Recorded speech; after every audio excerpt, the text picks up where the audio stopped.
got a great tone to play, you know. Just, Hello? Have you ever snogged a lady? We had a technical problem. Are we on? Yeah, we're on there. Can I swear? Shit! Sometimes I go into these podcasts with a pretty good idea of my guest's career and what they're all about. But it's fair to say I did not see the revelation at the beginning of my chat with Chris Brooks coming. Beyond that, he was a brilliant guest with some great stories and a single-minded desire to fulfill his dream of getting on Capitol. He also chats about some heartwarming encounters with Parky, how he was told a member of a boy band was going to co-present his show with him and randomly review computer games, and a terrifying story which took place on another well-known presenter, stag-do. Oh, and all the Capitol content that you can handle. There's some strong language and a bit of adult content in the episode, so let's crunch and roll. Chris, how are you? Do you know what? I'm all right. How are you? Yeah, I'm good. Thank you so much for being on Crunch and Roll. Appreciate you coming. Oh, you just said to me before we hit record that we have met, but I can't remember. I must have been extremely Yeah, I drunk. think a lot of our careers are like that, aren't they? And you mention people's names, you go, we have met. And I'm like, have we? And yeah. So tell me, where are you from originally? So I was born in Eastbourne in Sussex. Lived there till I was about 8 or 9. Mum and Dad split up and we moved with my mum to Watford. So I kind of grew up in Watford, I suppose, where you do your secondary schooling is where your class is growing up or what your football team is. So I'm a Watford fan, so I'd say I'm from Watford. Where did the passion for the wireless start then? It was when I was younger. It's probably the weirdest. I'm a full anorak, so I literally had Bedroom FM, listening to Hursty's on my way in today actually to her Crunch and Roll. Very, very similar. I was addicted to radio. I think at the beginning, and this is a completely different subject and a completely different podcast and something I've never really talked about, and I'm starting to talk about it a bit more. My family, I grew up in a cult, apocalyptic doomsday cult type thing, which is something I'm sort of dealing with now, but at the time, and the reason why this relates to radio is because the leader was a guy that used to hire airtime on Radio Luxembourg and do like a religious show on Radio Luxembourg. I'd be at home with my mum and my stepdad and we'd be listening to, she'd be trying to work out when the world was going to end and when, God was coming back, and I'd be trying to go, how's that bloke in LA talking to me from the box in my lounge in Watford? I just couldn't get my head around it. But because mum and my stepdad were so transfixed on everything he said, that's the only thing, because I can't pinpoint where it came from, but the more I look into it, the more it has to be that, because it was such a massive part of our weekend evenings where they would sit and listen to this guy talking out of this box in Watford, and he was in some mansion in LA. And I just thought that has to be where I got the feels for radio. But my mum was always into radio. My mum listened to Capitol. She listened to Radio London, Robbie Vincent, Tony Blackburn, Chris Tarrant, of course, at Capitol. So she was always a massive radio fan. We would always have Tarrant on the way to school. Always.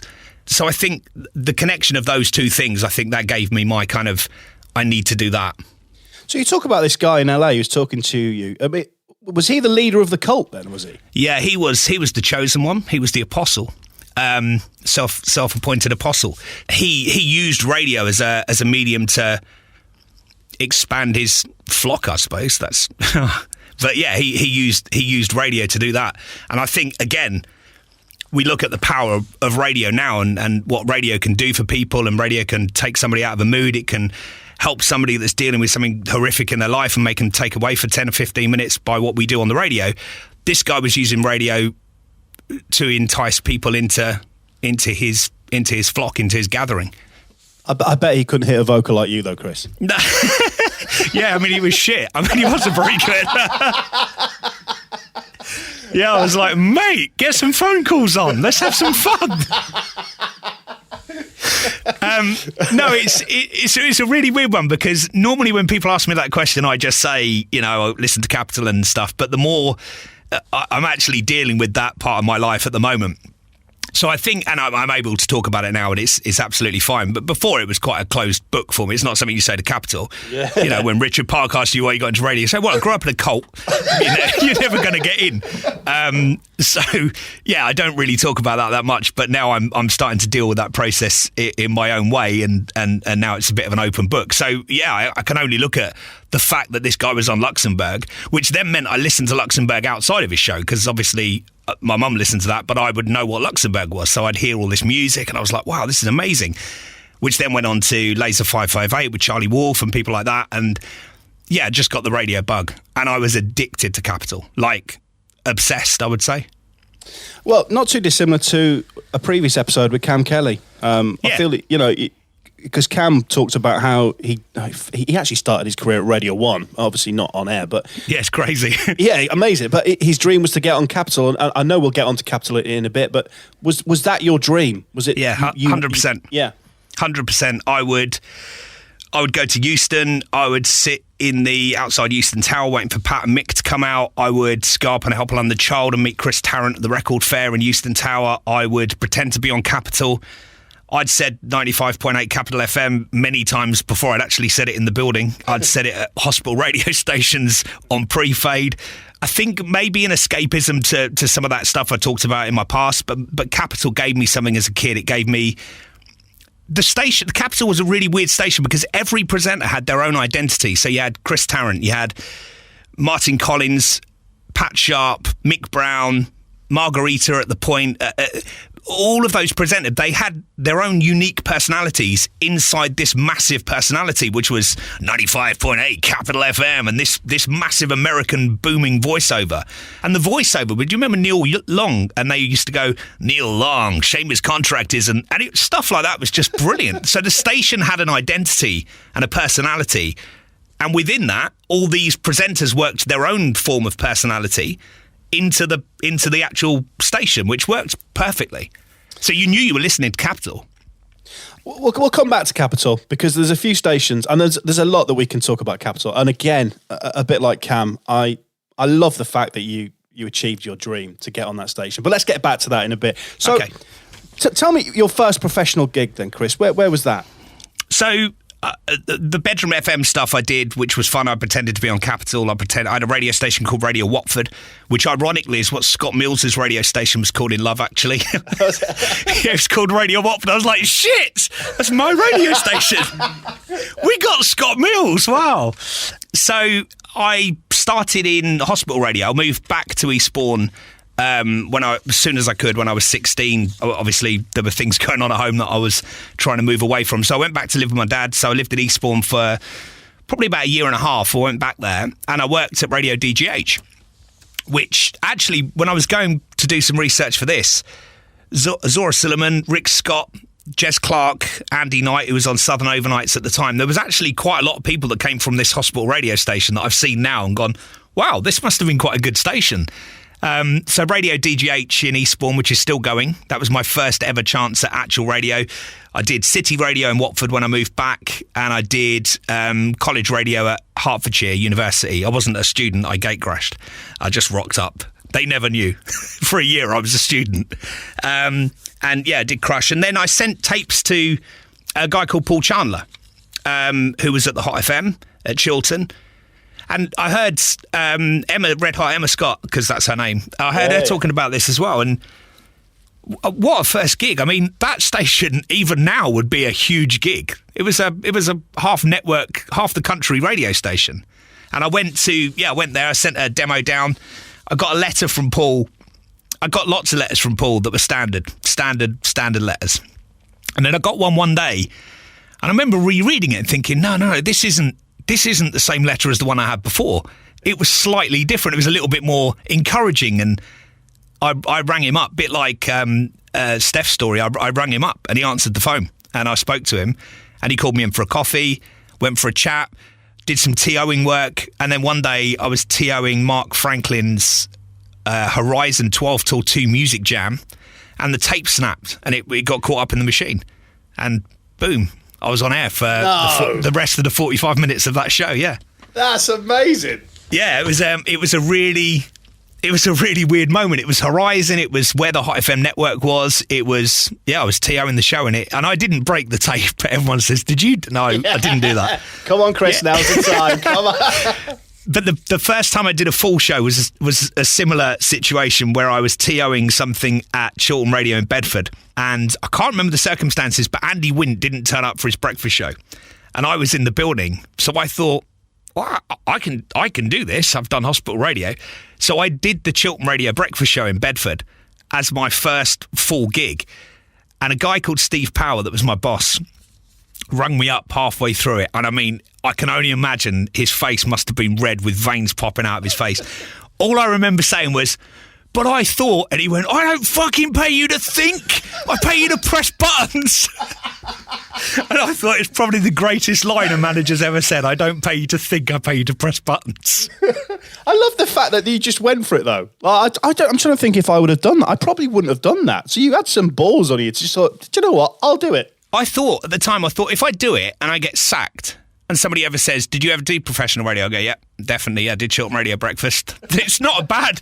I could probably blag my way into capital by going, yeah, I've been doing Chiltern Radio breakfast for a while. So I don't know, I didn't really know what else to do. I thought, we can't just TO it and play 2020 travel every 20 minutes. Surely somebody needs to talk. This guy hadn't turned up.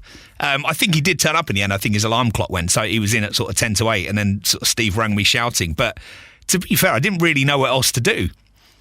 I could have rung him and asked for his advice, but I thought, no, I won't wake him up. I'll just do it. I'm fine. Absolutely fair play. I mean, did you have the voice then? Did you? Yeah, I wasn't very good, and I listen back to even Hot FM air checks now, and I'm doing the same as a lot of people have said. I'm sort of trying to get everything on digital, but it's weird when you listen back. And who was it? Was it Steph that said that you had this Mid-Atlantic or Australian even, and this weird like, hey, how you doing? It's Capital FM. Yeah. And now you don't hear that. And she was right with the Christmas cover on Radio 1. We had a guy here at Radio Essex do it, a guy called Connor. And you don't hear that anymore. They're just talking normally, like we do now on the radio. And it is a really weird thing that we used to do that. But then I suppose growing up listening to Laser 558 and Evangelists from LA, I was going to have some kind of a Mid-Atlantic twang. But yeah, then the Hot FM was where I started. I got weekend overnights, 30 quid a shift, Bosch. Yeah, loving that. And that was, Chiltern 97.6, so Dunstable, Hearts, Beds and Bucks, Bedfordshire, Northants 96, Horizon, Seven Sound, Galaxy. I mean, that was my first proper gig. Incredible. Amazing. So I'm getting lost. There's so many stations that you've got then, Chris. So you're at Chiltern, and then where next after there? Couple of shifts at Metro. Giles Squire poached me off the back of a Chris Farrell demo tape where I was doing a handover with Chris Farrell. Chris did get a job. He went to TFM, and Giles poached me for Metro. And I did some overnights, the North East night shift, did a couple. And they offered me something, but my daughter had just been born, and it was just the wrong timing. There was no support up there for me in Newcastle. Everyone was down, in Watford and Eastbourne.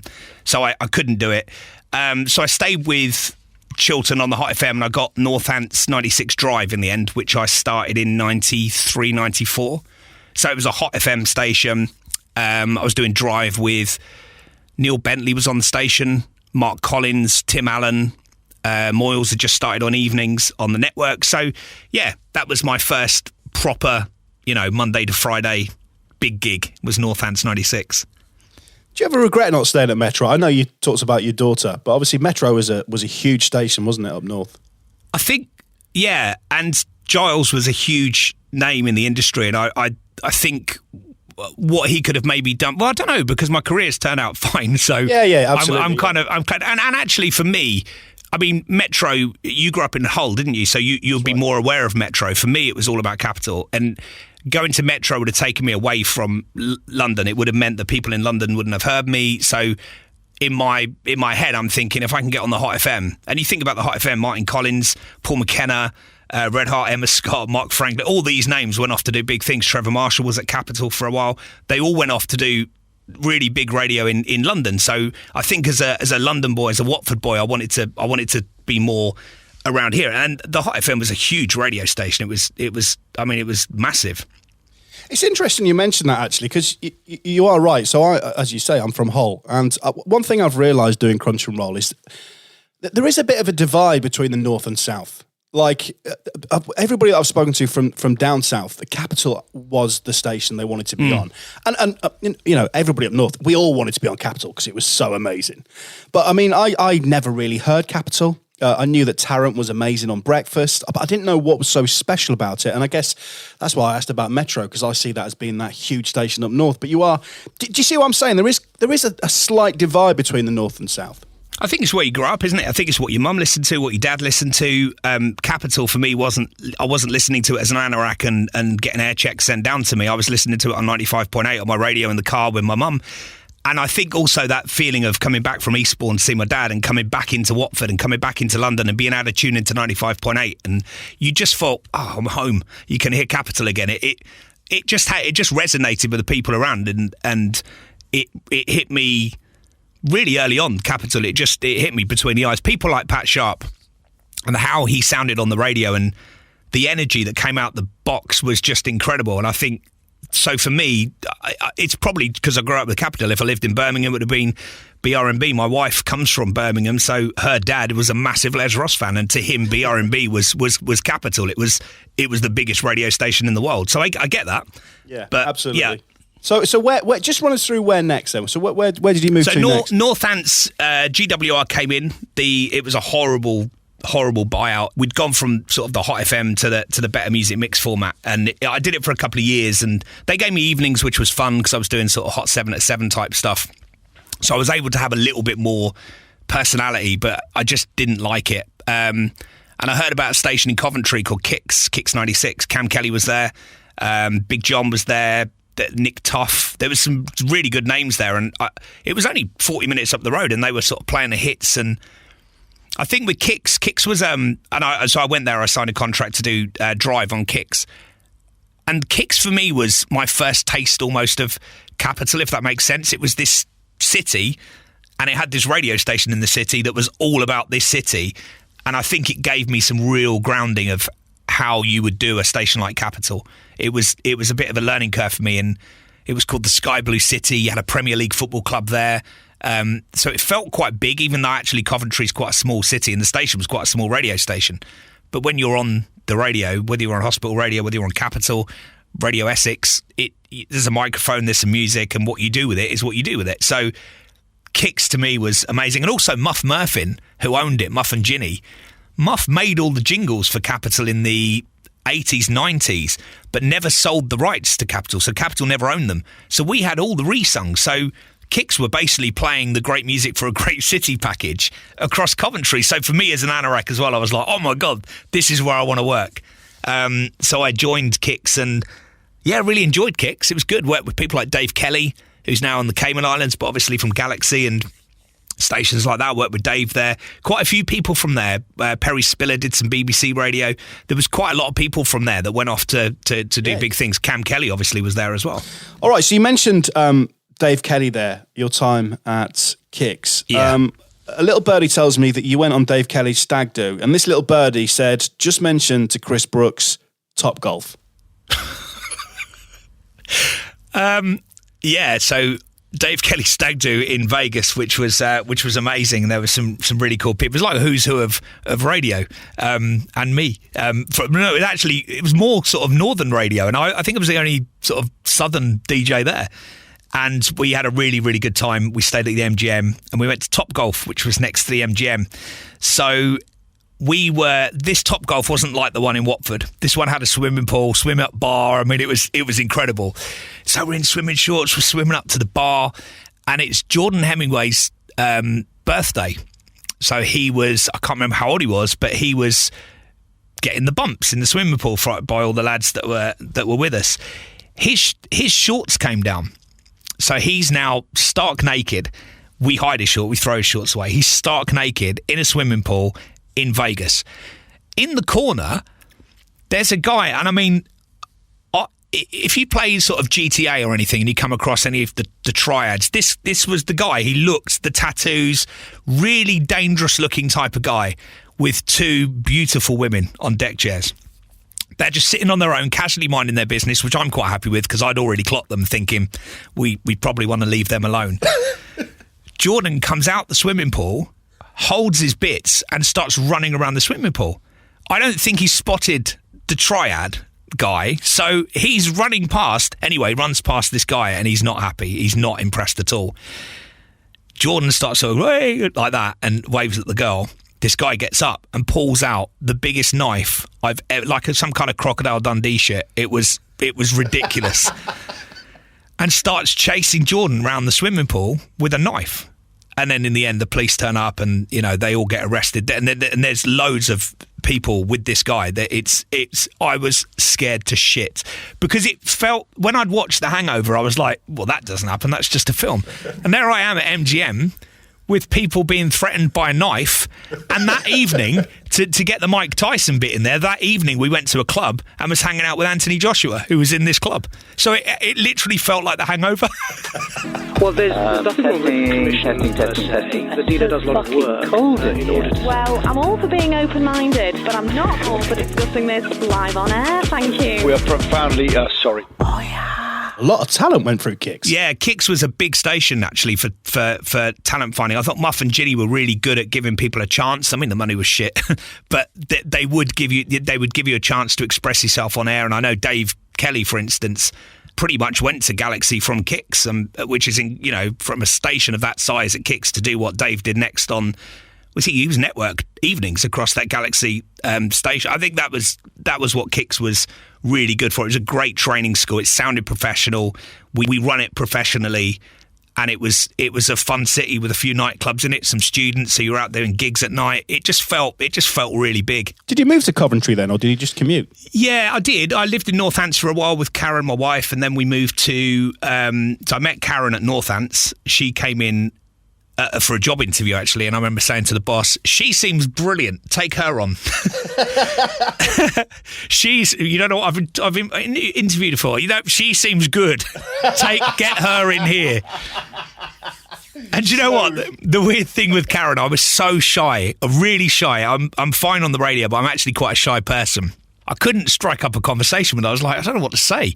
And then my mate was doing some digging around and he went, you've got the same birthday. And I was like, no way. And he went, yeah, October the 3rd. It's the same birthday as hers. So boom, I've got a line, haven't I? It's like, we got the same birthday. Which I can say I've never forgotten. Yeah, good on you, mate. Yeah, absolutely. Yeah. So we'd moved to Coventry together. We got our first flat together in Cov. And then I was doing Capital Cafe at the same time in Leicester Square. So I'd kind of made some inroads into Capital. And I remember really struggling with it because I was doing 5 days a week at Kicks, 2 weekend shifts at Capital, and I thought, I'm going to need to drop one of them. And if I drop Capital, would that be it? Is that going to be the end of my sort of Capital dream? So I picked up the phone and I rang Capital. I rang and I said, can I speak to Richard Park, please? He didn't know me from Adam. He wouldn't have known who I was. And I don't think he was hands-on with the presenters in the cafe downstairs and the chefs. So I said to this woman, I said, can I speak to Richard Park? She went, who is it? I said, it's Chris Brooks. I work at the Capital Cafe. I've got a really important career decision to make and I need his advice. She laughed me off. I mean, she was rude. Put the phone down. She said she'd passed the message on. 10 minutes later, my mobile rings and it's her. And she went, I've got Richard Park on the phone. No. I shit myself. I was like, Jesus. What the fuck? So there he is, the Scottish accent, which I never, ever try and do. He's on the phone. He said, how can I help you? And I said, I'm doing Kicks 96 in Coventry. I'm loving it. I'm on air. But with you, I've got Capital jingles and I'm basically on Capital, but in a restaurant. And he went, it's an easy decision. He said, if you're going to come to Capital, and he said, which I think you will in the future, you need to stay on the radio. He said, stay at Kicks, leave Capital. I'll square it with the bosses here. Leave Capital, stay at Kicks. And it was the best decision I made. But it was weird that it came from Richard Park. And I just remember how revered he was and how everyone said, oh, red cards and yellow cards for Pat Sharp and this guy's a horrible man. He was such a radio person. The fact I'd rang him, the reason he rang me back is because he was so passionate about what we do. He was a radio man and still is a radio man. So he could see that I had this dilemma and he wanted to help me through it. And I'll never forget the fact he called me back. I mean, it was just incredible. He must have been aware of you as well. Yeah, I think so. And since that, I've heard stories that Tony Aldridge was once sent down from Southern. He was at Southern and was sent up to Capital to talk about this guy he'd worked with at Essex FM, which was me. And I know since then that there's always been conversations about it. And a few years later, I was, we can get onto that in a bit, where I was at Capital. I was hosting a spin-off show on BBC Three for Fame Academy, and he was the headmaster on Fame Academy. And I was in the car park one day in a break having a cigarette, and he walked past me, and he was the PD of Magic at the time. And I introduced myself, and I said, I'm Chris Brooks from Capital. And he went, I know who you are. And I was like, oh my God, Richard Park knows who I am. And I'm not on hospital radio anymore. I'm the weekend breakfast show guy at Capital. People would know who I am because I'm on Capital. But yeah, it was just knowing that he knew who I was extraordinary. Yeah, it's strange, isn't it? Like the feelings. I've had very similar feelings with other bosses of a similar level and experience to Richard Park, where when they just say hello to you, you kind of crumble. And you're thinking, I'm a father of 2 children here. Like, yeah. What's going on? It's because they hold the key to your dream.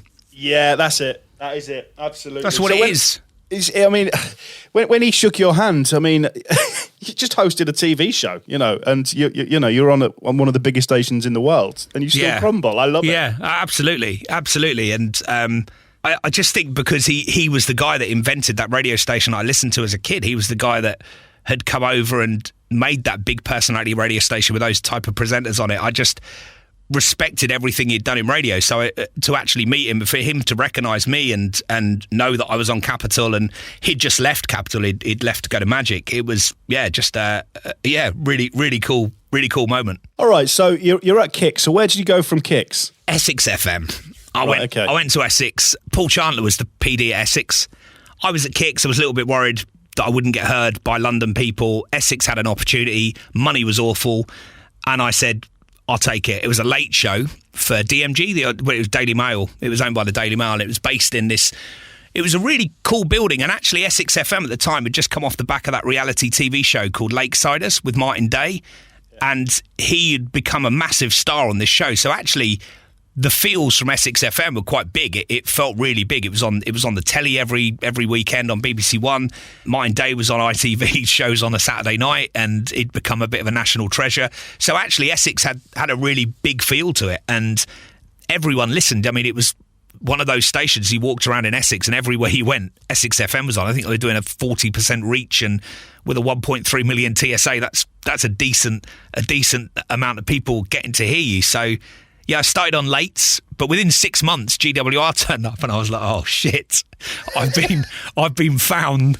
But it wasn't as bad as before. I think because Essex was such a big station, they didn't really know what to do with it because it was doing massive numbers, and so I think some of the GWR stations that they turned around hadn't done as well as they expected. So they had this massive radio station in Essex doing massive, big numbers, 400,000 listeners. Why change it? So I think they implemented a few things, but a lot of it stayed pretty much as it was. There was a guy on evenings called John Leach, who was a massive legend in Essex, still is, does BBC Essex and some other stations as well. And he was doing evenings, but it was a great show. It was a soul, dance, R&B type show. And I was thinking, there's no way GWR are keeping this on an evening show. That's not going to happen. It's all Hot 7 at 7. And Dirk came down with Steve. They knew me from Northants, and they basically gave me the evening show from Lates.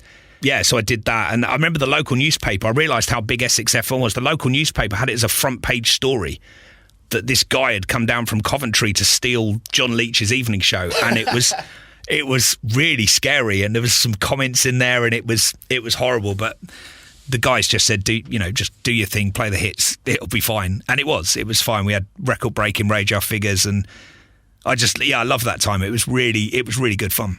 And then there was a guy turned up to work for us to be the PD, a guy called Jeff O'Brien, who had come in from New Zealand, but he'd come from Capital. He'd worked at Capital Gold, so he'd worked with Richard Park, and he'd come to Essex FM to be the PD. And because he'd been at Capital, I was able to sort of talk to him and say, look, that's my dream, that's where I want to be. So when he'd coach me as an Essex FM presenter, GWR presenter, but he would also say, when you're at Capital, this is how you're going to have to do this and this. When I think back to it, what a beautiful thing to do for somebody. Yeah, I've never heard that before. That's incredible. He believed I could make it to Capital. He was my biggest fan. He'd bollock me all the time, but he kind of put his arm around me a bit. I was a little bit lost. I was stuck at Essex. I was 29, nearly 30, and I'm like, I need to make that move's got to happen soon. And I think he felt the frustration. He brought in a swing jock, which was Neil Long, who I mentioned earlier. Neil Long, shame his contract isn't. And he brought in Neil to Essex. He'd just left Capital because obviously his contract had run out. And he turned up at to Essex, and I was like, shit, Neil Long's on the same station as me. All these things that happen, and I do, what Steph talks about, achieve and believe. I always had that mantra. I remember it from a sales book, what the mind can conceive and believe the mind can achieve. And I always had that. I had pictures of Capital in my car. When I had a Cortina, I remember having a picture of an MR2 in my Cortina because I knew that one day I'd drive the MR2. So I've always had that kind of that belief structure in me. And I think that definitely helped me. Well, it's the reason I went to Capital. I was so stubborn about it. But when you start seeing things like, oh my God, this guy's on the station and I could easily get to Capital because he's now where I am, and you start piecing it all together, it gives you the confidence. Jeff O'Brien was an amazing PD, amazing. Essex under GWR was a really, really big station. Sounded huge. Do you know, Chris, there was no way, from everything you've said, that you were never going to not be on Capital. Like I've out of everybody that I've spoken to, I've never. The passion you had to be on that station is just incredible. It always sounds really big-headed, but I knew that I'd be at Capital. I'd never had any doubt. I knew when I got to 29:30, I was starting to get a little bit worried about it. I just knew it was going to happen. It was destiny. Sounds a bit wanky, but I just knew I was going to be at Capital, and I had to be. I had no backup. I had no other choice. Essex FM was fine. It was a really good station. But that's pretty much when Neil Long joined. That's when it all happened. I remember my dad didn't really understand radio, and he'd always say, Chris Evans left Virgin in 2001, and he was like, give Virgin a ring, get the breakfast show. I was like, brilliant, why didn't I think of that? Just ring up Virgin and say, my name's also Chris, let me come and do your breakfast show. And I sort of said to him, mate, you can't just rock up to a station like Virgin as the Essex FM evening show guy and go, can I come and do breakfast? Unless you're a TO and the tape snaps, and then you just go on anyway. Bless you, Dad. Yeah, that was... that's actually quite a big point in my life, and I'll explain in a bit when we get onto the actual Capital bit. But I remember the big thing that happened at Essex, one of the biggest things in my life, is Jeff rang me up one day and said, we're bringing in a co-presenter for your evening show. And I was like, no, I don't want a co-presenter. I'm going to Capital on my own. I need to be on my own. And I was like, who is it? And it was Scott from the boy band 5. And I was like, what? And he went, Scott from 5. He's an Essex boy, loves a bit of radio. I was like, brilliant. Give him his own show. Don't put him on my show. I was doing the evening show, Hot 30 Countdown. At the time, 5 were number 1 with Let's Dance. It was obviously going to be the evening show they were going to put him on. They weren't going to put him on breakfast. So in comes Scott from 5, fancy doing a bit of radio, and I was so pissed off. I was rude to him. I didn't speak to him in the studio. Can you imagine that though? I mean, it's like I'd built this show up on my own. I had no intention of being a co-presenter. I wanted to be on Capital as me, and in comes boy band, and I'm like, what the fuck? And annoyingly, he was quite good at it. Was he? He did a computer review show. It was all right, and then in the end, Chris, can I just? We need to talk about that. So the boss of the radio station thinks the best thing to do is to bring in. I mean, they're one of the biggest boy bands at the time. They were number 1 on the chart I was doing. Yeah, they were huge. I was a big fan. Keep On Moving is one of the best songs I was a big fan. Yeah. So they bring him in to review computer games. I know. I'm doing a chart show, playing boy bands week in, week out. We bring a boy band guy in, and he's reviewing FIFA, and I'm like, this doesn't make any sense. We're not even doing a computer, but we're doing a music show. It was really, really weird. I'd sort of said to Scott, I've been doing this all my life. This is what I want to do. I want to be at Capital. I want to be Chris Brooks, not Chris and Scott. I want to just live that life. And he got it. And to be fair, my dad passed away about a year after this, and I took some time off work. And Scott rang me, and he said, mate, I heard about your dad. If there's anything me or Kerry can do for you, it's his wife, anything we can do, mate, just holler, just let me know. I'm there for you, blah, blah, blah. And I remember turning to Karen saying, shit, he's actually a really nice guy. He actually genuinely likes me. I've been a complete twat to this guy, But he's actually really not. It's not his fault I want to be at Capital. And it all suddenly clicked. And obviously I'm going through hell anyway. My dad's just passed away. But in the back of my mind, I had this, you're going to need to apologise to him because you've been, a proper arsehole. He left Essex and he had a bit of a run-in with Jeff O'Brien over wages. He left and we just stayed in touch. We started hanging out more. Our family started hanging out more. And to this day now, he's my best mate. We're inseparable. We do a radio show together now because I let him. He's reviewing computer games. No, but he's been he's an amazing guy, and I just feel so bad when I think back to how I treated him. He brings it up at every opportunity. If he met you, he'd go, absolutely. "Chris was a horrible man." But it's because you were so focused, though. Well, and that's the word I was looking for. Luckily to someone like Scott and what he's achieved in his life and how he set out to do what he did in the band, he got exactly where I was coming from. He completely got it. He'd been going to drama school. He went to Sylvia Young. He did his he was in some original Hale and Pace scripts because he wanted to do more TV stuff. He auditioned for every boy band going, and then he got the gig at 5. So. He completely understood where I was coming from, and actually when he understood that was who I was as well, we're very similar. He was just really genuinely nice about it. But the whole Capital thing came from, I was doing a show on Essex, so Scott had left. It was just me. I was on the Hot 30, and there was really heavy snow on the M11, really bad. People were sleeping in their cars. It was awful. And I said to Jeff, let's not take Graham Torrington. I should just stay on and make sure we can do a show for these, because that's what we do after all, isn't it? That's the job. That's what we're there to inform and entertain. So there wasn't any other stations doing that. So I said, well, I'll stay on. People were trapped in their cars, and he agreed. And it turned out that someone from Capital was on the M11 that night. And I got, that started the ball rolling. Jesus. Wet, your life, Chris, is just incredible. When I was doing some research for this, I was going through it with my wife, and I was like, "What if he hadn't been on the M11? What if it hadn't snowed? Because there's a whole sliding doors thing in there with all our careers. There's what if? Yeah. And then maybe you start to think about destiny and stuff, but I just believed all the time. I just believed. I said it all the time. I remember standing at a bus stop in St Albans. I remember it vividly, waiting for a bus to get me home from my shift, and I was, how would I say, 95.8 capital.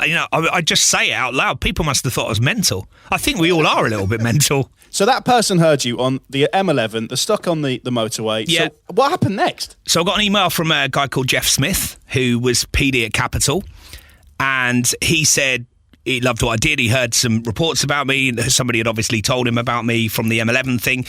And I was going to Greece, and he said, could you come in and see me when you get back from Greece? And I said, yeah, absolutely. I was on my honeymoon, going on my honeymoon. While I was in Greece, I was looking at Digital Spy, which we were all addicted to in 2000, 2001. I was in a fucking cafe in the middle of nowhere in Zakynthos on the internet trying to find out the gossip. Fuck it. Jeff Smith had left Capital. And I was like, what? And I just thought my dream is over. I'm married to the favourite person in the world, and I'm on honeymoon. Things were good. This was a bit of a downer. This was like, Jeff Smith left Capital. He only rung me a week and a half ago. So at the same time, Essex had said they were going to network the Hot 30 from Bristol and think I should go for it to be the presenter of Core Control. So I spoke to somebody on the phone at GWR and was told pretty much if I wanted it, it was mine. It was they wanted to offer it to me. Me and Karen started looking at places where she worked in Watford and I worked in Bristol. So we were looking at places like Windsor, which is a bad thing to do. But we looked around the area and we were looking at how that was going to work. And I was happy. It was a network show, GWR network doing the Hot 30. But I just wanted to work for Capital. Now, I hadn't signed the deal yet. And I was due to go to Bristol on Friday to sign the deal. Then I got a call from a guy called Rick Blaxall from Capital. It was a Monday morning. It was 9 o'clock. I was covering Drive on Essex FM for James Bassam, who was away. So I was on afternoons. And it was in the morning. Rick Blaxall rang my phone. I knew of his name because of Smash Hits and Radio 1. He produced Simon Mayo and people like that. So I knew he was at Capital. And he'd just been appointed PD. And he said that he'd got to his new desk and it was empty. apart from my tape, which was in his top drawer, and a note from Jeff saying, "You need to listen to this guy." He listened, and he asked me to meet him at Liverpool Street Station. So I got on a train. I went to Liverpool Street. I get heart palpitations thinking about it now. Got to Liverpool Street Station. There's a massive water fountain outside it. We sat around there. It was a sunny day, chatting about radio. He could see that I was a proper anorak. And he offered me the job. He said, "I want you to be Chris Tarrant at the weekends. I want you to take on Weekend Breakfast." And I thought, It's got to be overnights. Weekend Breakfast.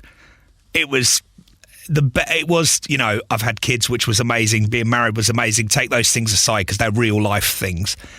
This was career-wise the biggest validation, and it was just huge. I thought I was going to explode. I've never felt feels like that before. I know people talk about drugs and stuff like that. Bollocks. That's the high you want to be on. That was just ridiculous. It was amazing. Didn't even ask him about money. He went, "Do you want to know how much it is?" And I went, "Oh yeah, go on," because I'm doing it for free. I've been doing it since I was 9.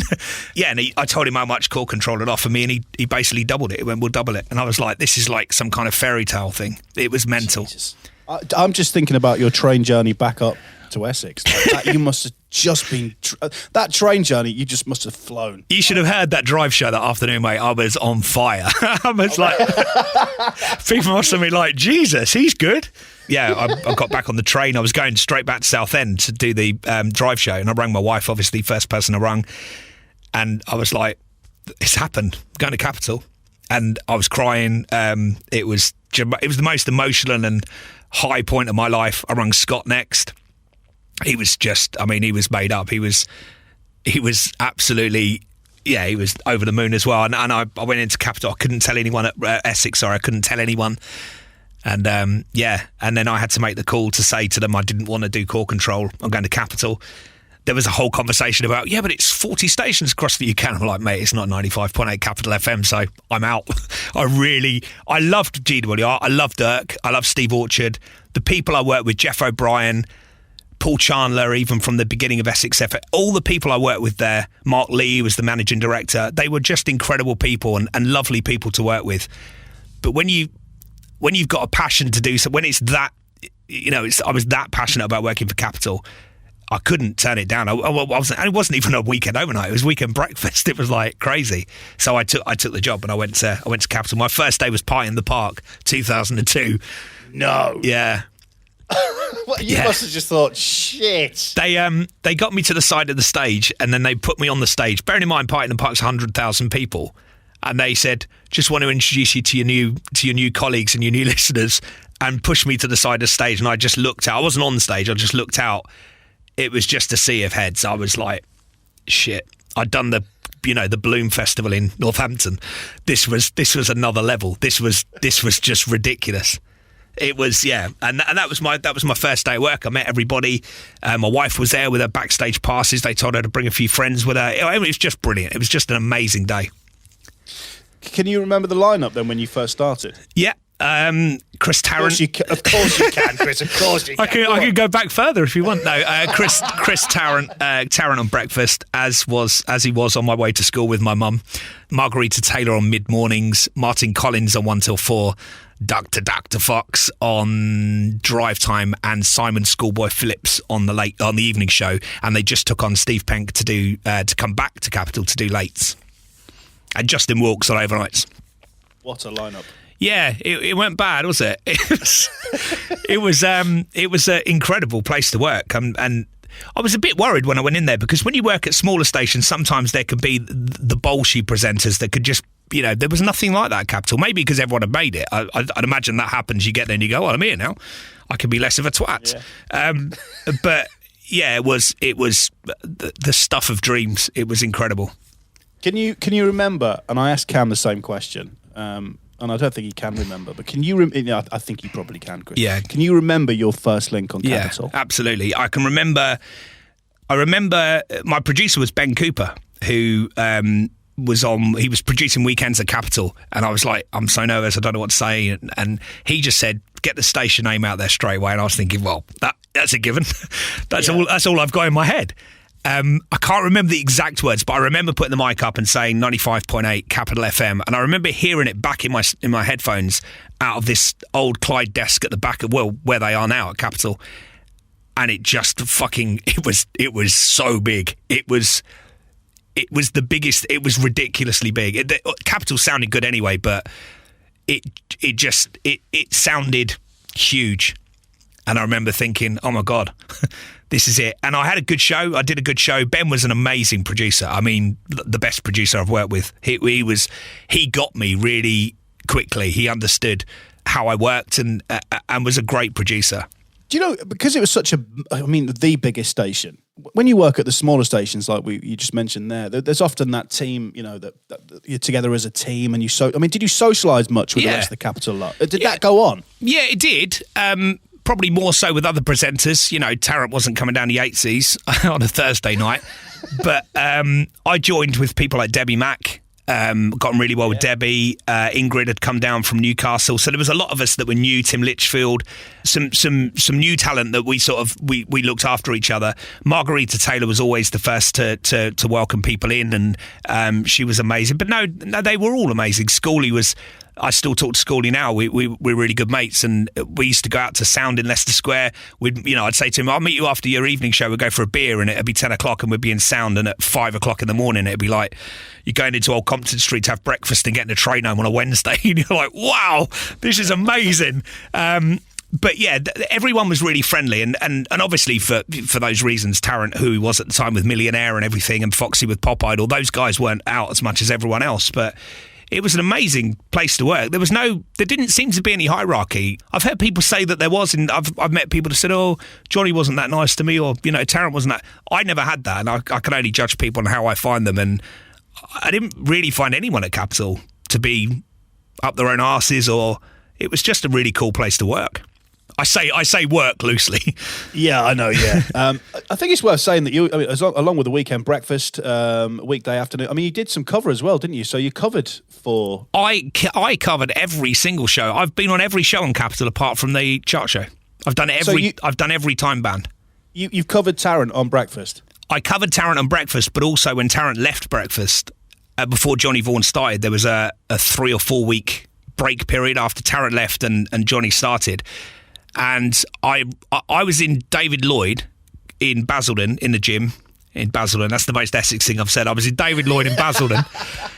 And I'm at the gym, and my phone rings me. It's a mate of mine called David Deans, who used to produce my show at Kicks in Coventry. And he went, "Mate, that's fucking amazing." And I'm like, "What's amazing?" Proper radio. I was like, "What's amazing?" He went, "You're doing breakfast on Capital." And I was like, "What?"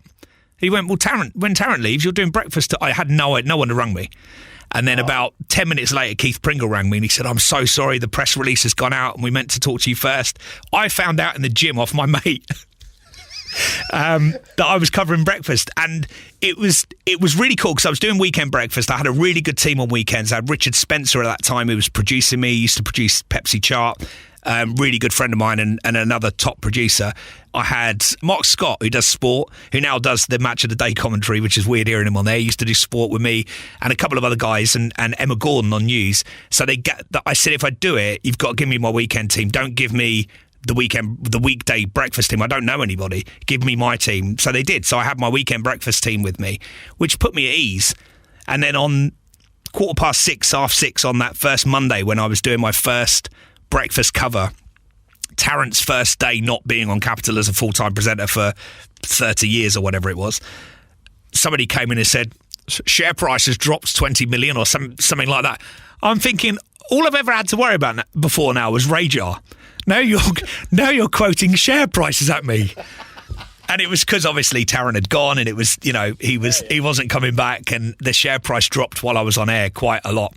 But I really loved it. I did 3 weeks of cover. Then I was Johnny's dep as well. So when Johnny Vaughan started, I depped Johnny on breakfast. And I always knew it wasn't my show, and it wasn't ever going to be my show. But I never really wanted breakfast. It's never been a passion for me to do breakfast.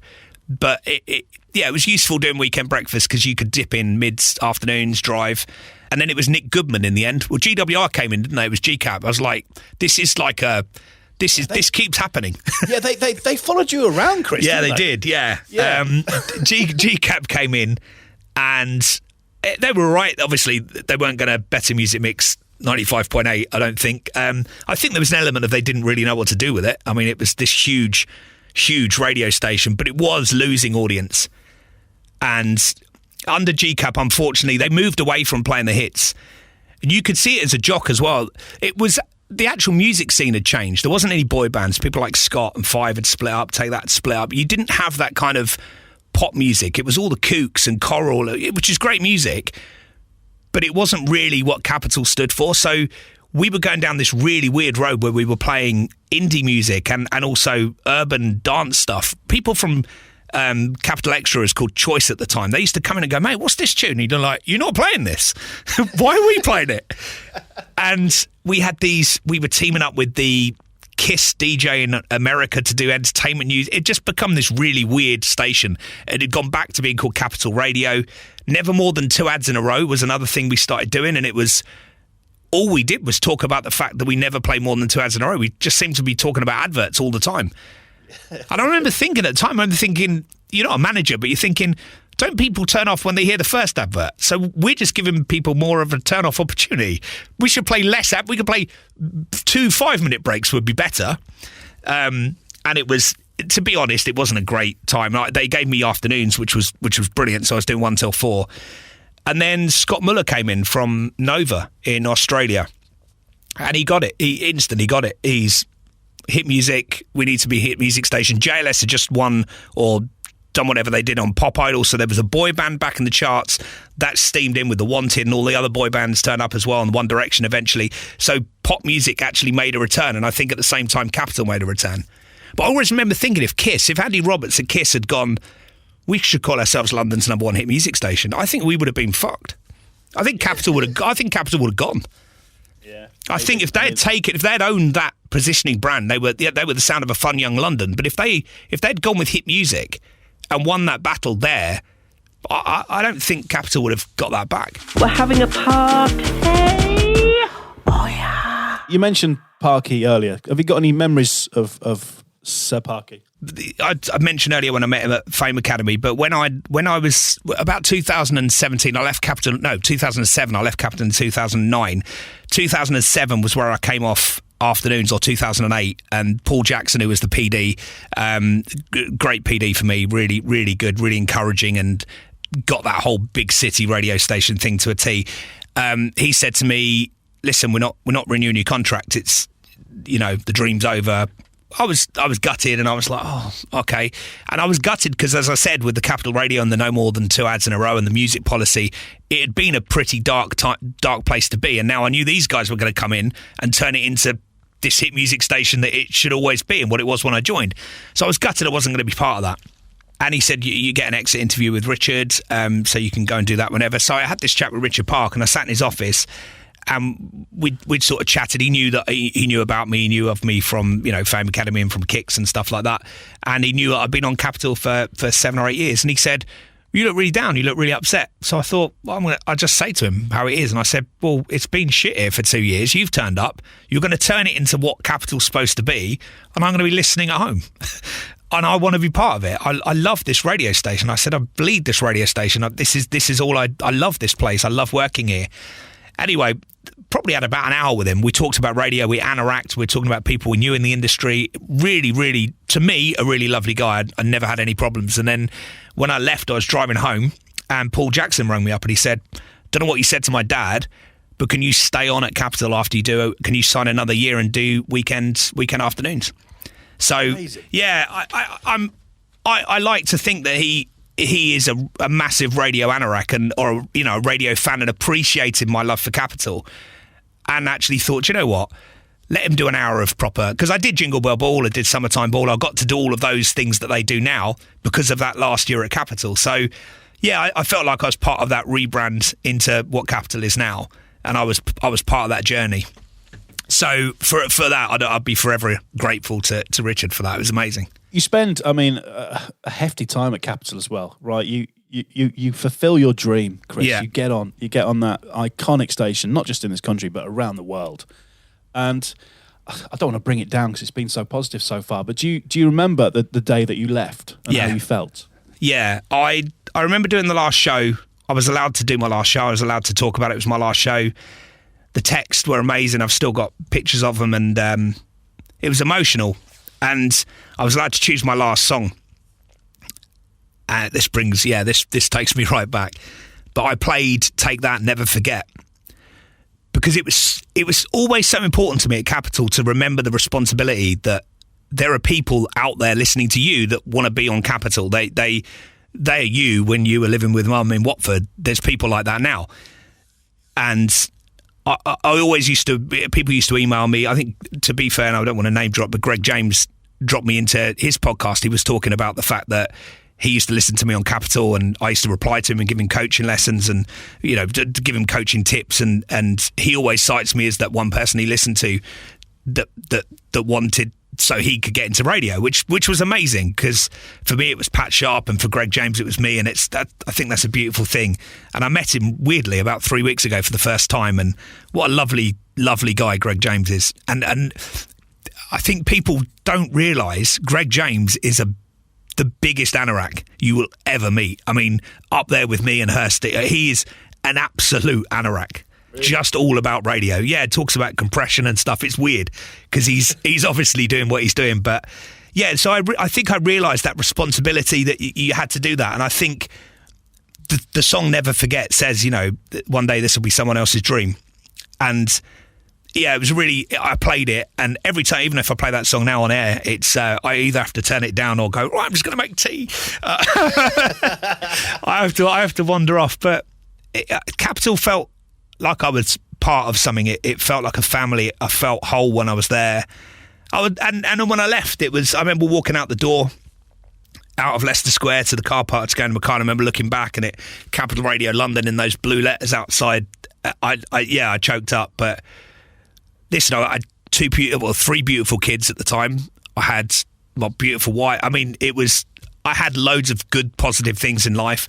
I had 9 years in this building that will absolutely have some transferable skills and something I could always talk about, and people like you are interested in, and that's great. And it's amazing that I did that. But it was a hard time when I left. I think the last couple of years at Capital, with Global and new people coming in, and I felt I suffered quite badly with my mental health at Capital. The last 2 or 3 years, Lucio talked about the pressure in that building was ridiculous. When Global came in, it was it'd gone from, and I'm not knocking Global because I love what they're doing now. I love the way Capital sounds now, and I think that where they're at now is exactly, you know, where they should be, and they have a lot of mental health awareness in that building, and they look after their staff. At the time when they first come in, to me it felt different. I remember once ringing up because I had a panic attack at Liverpool Street Station. I couldn't go and do my show. I just couldn't do it. I found one of the ambulance guys, paramedics that ride bikes around, and I sort of stopped him and went, mate, I'm in a bad way. And he took me to a local NHS place, and I had a really bad panic attack. And I rang up somebody, I won't mention the name, but I rang them up at Capital, and then I said, I can't come in to do the show. I'm having a panic attack. And she kind of got it. It was before it was sort of okay to, well, not okay, but before people really talked about it. And she said to me, right, okay, I'm going to tell the guys you've been in a car accident. And I remember thinking, why wouldn't you just say I'm having a panic attack? But she knew it would probably end my career. So they said that it was easier for them to say that I was in a car crash. And I just, you know, when I look back at that now, I realised that was the kind of pressure we were under at Capital. It was quite a harsh environment. So answering your question, when I left Capital, there was a sense of a bit of a burden released off my shoulders. That pressure, it did feel like it had started to, you know, as soon as I left it, I could feel it easing off me as I was driving home. But I missed it. I missed it ridiculously. I went back to do Heart. I was doing Heart Network. Just kept getting in the lift, pressing the wrong button, getting out of floor 3, thinking, "Oh, I'm not here anymore. I've got to go upstairs." It was horrible. When you, the only thing I'd ever want to do in that building now, when people say, "Oh, would you go to Smooth or would you do that?" No, that building to me is Capital. It's not. I'm not knocking anything else they do, but I'd want to be at Capital, and obviously I'm not going to do that now. But yeah, so Heart was difficult there. I didn't really enjoy that as much.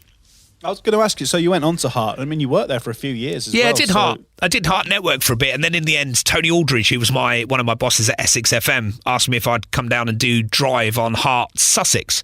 The Southern, as it was when it was a non-Heart station, was a station I'd listened to when I was at my dad's house in Eastbourne. So Southern was a station I loved, and I was like, oh my God, I pretended to be on that station. So I did Heart Sussex Drive for a while, but the commute was just, I was living in Essex and travelling to Brighton every day, and that commute in the end took its toll. So I did about a year, and then Essex offered me some cover at Heart Essex, which was Essex FM, which I'd been on, so I knew the audience. So I did some Martin Day covered breakfast there for quite a lot of time, and did a weekend Saturday afternoon show. Just doing the Heart thing. And I mean, I think once you've done Capital, doing Heart's quite difficult, because Capital was quite like loud and proud, and Heart's less loud and proud. So, but it's I think it was Emma that said it, you got to pay the mortgage, and it was a way of doing that, and I've got a skill that I can talk and play Pink. So there I went. What a skill it is, Chris, as well. Yeah, no, it's a good thing to be able to do. And then you do Virgin as well. Yeah, Virgin came to me. I was at Essex. I'd left Heart Essex, and they offered me Drive at Radio Essex full time, so I came to do that. And while I was at Radio Essex, Stuart Davis rang me and said, "Hey, we're looking at doing something. It's very confidential. Could you come up and see me?" So I went to see him at Virgin, and he introduced me to the idea of Virgin Radio Groove, which to me was like, wow, yeah, this sounds good. And there was an element for me as well doing Radio Essex, which is an amazing place to work. It's a smaller radio station to what I've done, and the idea of doing some stuff on Virgin Radio Groove with Bam Bam and Chris Evans and the likes of those people was like, yeah, that's cool, because that's a big brand. I can get back into a big brand. I've also got my dad ringing in my head going, "Told you go to Virgin." So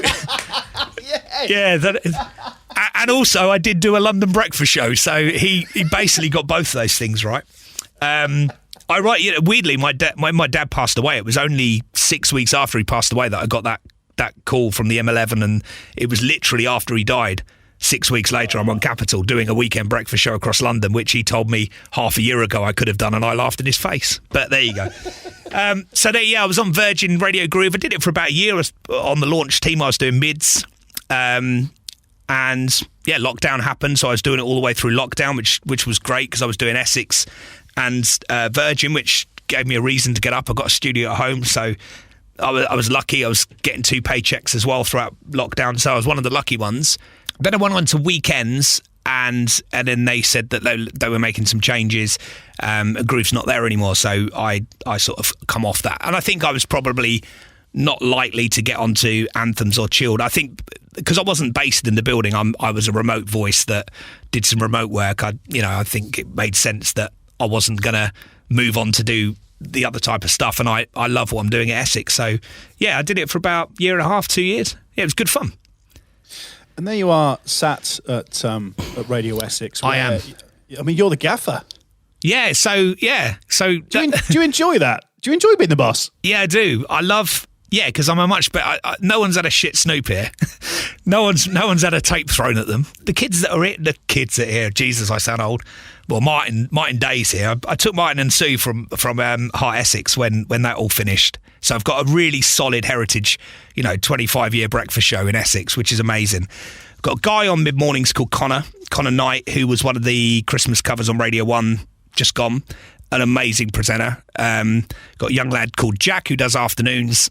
I do Drive with Scott. I can't believe you brought him back into your life, Chris. Yeah, do you know what?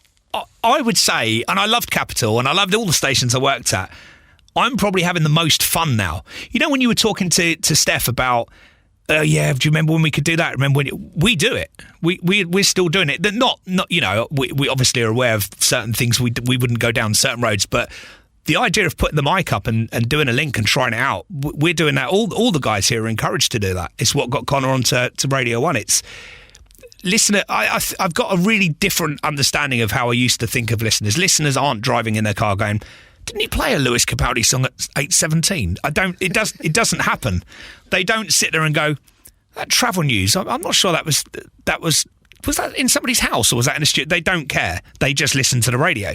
So all you've got to do is put the mic up and keep them listening. It's not rocket science, as many people have said.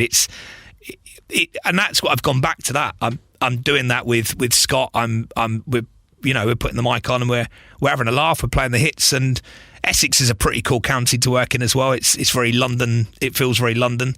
I love it. Really enjoy it. How awkward is it when Five release a new song and you go, it doesn't quite cut the mustard, Scott. Well, we can't put that in the playlist. They did release a whole album, and yeah, I think one of them made it onto a C list, so that's good. No, we played it. We played them on Drive. Listen, Scott's like a brother to me. We're best mates. I think on the air it works really well. We've known each other for 20 odd years. I know what I can say. He knows what he can say. We're never going to offend each other on air, and we look out for each other. It's about mental health issues and stuff, and we look after each other. We do a podcast together. It's really good fun. But yeah, he knew that some of the Five songs wouldn't be Radio Essex songs. We're a predominantly hit music radio station, and some of the songs that were slightly more album tracks, but we did play a couple of them, a couple of the tunes. I think the stuff that Five did more recently, it was better than the original stuff, because the original stuff was tailor-made. Five, Jay does the rap, you do this, Abs does this, whereas the Five stuff now, one of the songs, it feels very much like it was about lockdown. It's called Time, and it just lyrically the Five songs now are brilliant. But then I suppose if your benchmark is Iggy Wiggy, I'm getting jiggy. I suppose there's not a lot to beat that. Do you know what though, Chris? I hosted the West Brom Christmas light switch on. Nice. And Scott and two of the others, Richie, and I can't remember the other geezer. They Sean. turned up. Sean, yeah. And do you know what? They got out of this blacked out vehicle and they looked the same age as us. They're knocking on as well. And then they got on stage and they've still got it. Incredible, isn't it? They can still dance and sing. I'm like, what's happened to me? I've fallen apart here. I think also when I watch, every now and again I'll go to a Five gig. I've been to loads before, and when they did Big Reunion, and I went to the O2, and just watching my mate on stage as well. And I bearing in mind I didn't know them when they were in Five.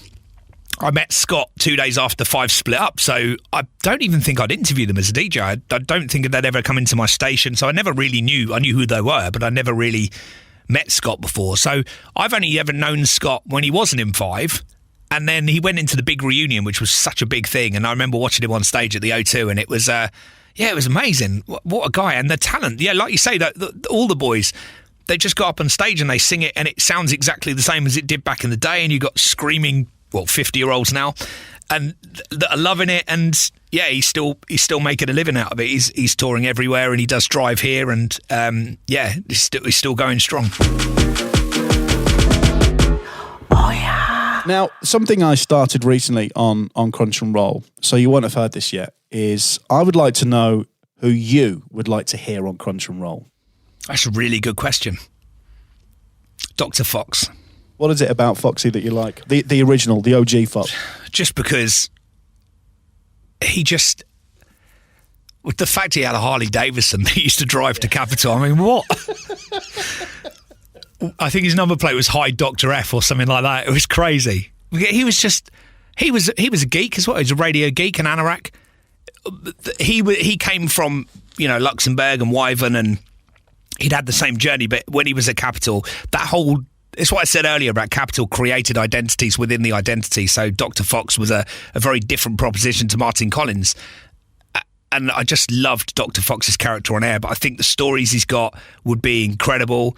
I just think he would be a really, really good person to interview. And also, there was a lot of hidden stuff at Capital from when he was on Drive, and was he supposed to be the next breakfast show presenter, and is that why he left his contract? I think there'd be some fascinating stories there, and yeah, just an all-round nice guy. So that would be who I'd like.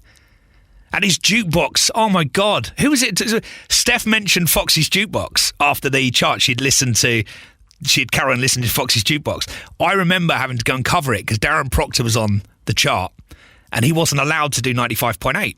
So he did the chart. At 7 it would finish, and there was this hour-and-a-half jukebox that Foxy used to do as part of his contract after the chart. So they called me in to do the jukebox for an hour and a half. And I remember getting ready, setting myself up, and I come out top of our I'm like, right, London, you want to get your favourite tunes on 0207 484 5255, get your calls in now, blah, blah. And the guy looked at me and went, you don't need to say the phone number. And I looked at and it was just orange. It was just flashing. And I was like, he said, you don't ever need to say the phone number here. I was like, yeah, but I've wanted to say it forever. Yeah, an amazing guy. Yeah, get him. Chris, thank you so much for being on Crunch and Roll. I'll be honest, like, we didn't know about the cult thing. So no, not many people. There'll be a lot of people that hear that will go, what? It's not something it's not something I generally chat about. No, but I mean, I'm working with a few people on a podcast about cults, and so nothing to do with radio. But if you have an interest in cults, keep an eye on Apple.